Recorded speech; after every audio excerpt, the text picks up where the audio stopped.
शेतकरी मित्रांनो नमस्कार। या ठिकाणी आपण प्लॉटवर बघितलं तर आजचा हा 35वा दिवस आहे। पण आता आजची तारीख बघितली तर साधारणपणे आज आपण 1 नोव्हेंबरमध्ये प्लॉटवरती आलेलो आहे। तर या नोव्हेंबर महिन्यामध्ये सगळ्यात जास्त अडचण कशाची येतात तर त्याच्यामध्ये व्हायरल इन्फेक्शन सगळ्यात जास्त होतं। म्हणजे सुरुवातीपासून लागवड केल्यापासून सुरुवातीच्या साधारणपणे 60 ते 65 दिवसापर्यंत सगळ्यात जास्त व्हायरसचा धोका असतो तो या पिरियडला असतो। म्हणून या ठिकाणी आपण व्हायरस विषयी चर्चा करणार आहे की जेणेकरून व्हायरस काय करतो आणि कशा पद्धतीने आपल्या रोपांना डिस्टर्ब करतो आणि आपलं उत्पादन घटवतो याच्याबद्दल आज या ठिकाणी आपण चर्चा करू। तर झाडाच्या वाढीसाठी लागणारे जे काय अन्नद्रव्य झाड वापरत असतं, ह्या अन्नद्रव्यांबरोबर वापरत असताना त्याच्यामध्ये वाढ करत असताना त्या ठिकाणी एक डुप्लिकेट DNA आणि RNA जनरेट होतो। मग डुप्लिकेट RNA आणि DNA म्हणजे काय तर त्याच्यामध्ये जो की व्हायरस असतो म्हणजे काय कोकुंबर मोजॅक व्हायरस असेल, हा व्हायरस त्याचा DNA ह्याच्या आपल्या रोपांमध्ये आल्यानंतर झाडाला वाढ कशी करायची किंवा ग्रोथ कशी घ्यायची हे लक्षात न येता तो त्याची अवस्था जनरेट करतो आणि त्याच्या अवस्थेनुसार वाढ व्हायला चालू करतो। हे तुम्हाला खालच्या स्लाइड मध्ये मी तुम्हाला त्या ठिकाणी दाखवत आहे की कशा पद्धतीने व्हायरस हा वाढतो। तर शेतकरी मित्रांनो या ठिकाणी बघण्यासारखं काय आहे, ज्याच्यामध्ये ह्या स्टेजला बघत असताना आपल्याला प्रत्येक खालच्या पानाच्या वरचं 30% पान आपल्याला मोठं पाहिजे। म्हणजे या ठिकाणी जर आपण तुम्ही बघितलं तर ही पानाची जी ग्रोथ आहे ह्याच्यापेक्षा 30% पान हे मोठं पाहिजे, याच्यापेक्षा नवीन येणारं पान 30% मोठं पाहिजे। हे जर असं नसेल, एका ठिकाणी प्लॉट थांबलेला असं वाटत असेल तर त्या ठिकाणी आपल्याला व्हायरसला कुठंतरी प्लॉट बळी पडेल याची सगळ्यात जास्त भीती राहते।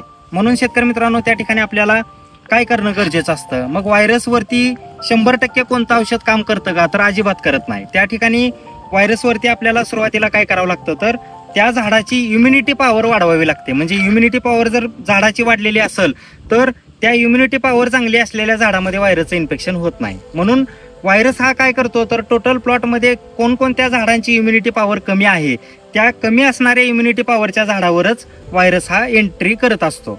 म्हणून त्या ठिकाणी आपल्याला काय करायचं आहे तर ज्या वेळेस आपल्याला व्हायरसचं इन्फेक्शन कुठंतरी दिसतं, अशा दिसलेल्या अवस्थेमध्येच त्याच संध्याकाळी 6 ते 7च्या दरम्यान आपल्याला टोटल प्लॉट मधला व्हेक्टर संपवण्याची गरज आहे। व्हेक्टर म्हणजे काय आहे तर त्याच्यामध्ये थ्रिप्स, पांढरी माशी हे व्हायरसचे व्हेक्टर म्हणून काम करत असतात, जे की एका पानामधून दुसऱ्या पानावरती व्हायरस ट्रान्सफर करायचं काम करत असतात। ह्यांना आपल्याला मारणं गरजेचं असतं। म्हणून या ठिकाणी आपल्याला व्हेक्टर 6 वाजता आपल्याला मारणं गरजेचं आहे। मग ते कसं मारायचं तर त्याच्यामध्ये 6 ते 7 वाजता रॅपिड स्प्रे आपल्याला टोटल प्लॉटमध्ये क्लोरोसायपर मी 100 लिटर पाण्याचं हिशोबानं मी सांगत आहे, ज्याच्यामध्ये क्लोरोसायपल 100 मिली, आसाटाप 100 ग्रॅम आणि त्याच्यामध्ये आपल्याला कॅप 200 ग्रॅम या पद्धतीने आपल्याला रॅपिड स्प्रे करून घ्यायचा आहे।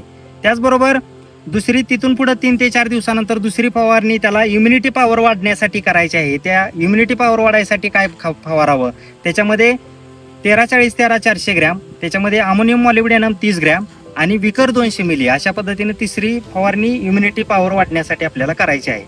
त्याचबरोबर चौथी फवारणी इन्फेक्शन तरी पण आपल्याला वाढल्याने दिसत असेल तर त्या ठिकाणी C7 150 ग्रॅम, थायरो 150 मिली आणि त्याच्यामध्ये आपल्याला स्पाइन 200 मिली हे आपल्याला वापरायचं आहे।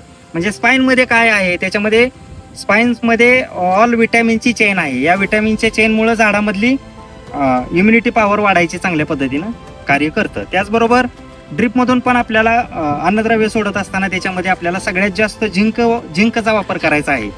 3 अन्नद्रव्य सगळ्यात जास्त व्हायरस आल्यानंतर गरजेचे असतात, ज्याच्यामध्ये झिंक असेल, मॅग्नेशियम असेल आणि फेरस असेल।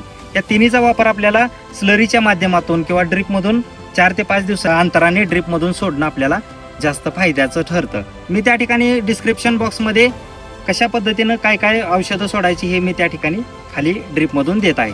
शेतकरी मित्रांनो हा व्हिडिओ तुम्हाला कसा वाटला हे मला नक्की कमेंटमध्ये सांगा। धन्यवाद।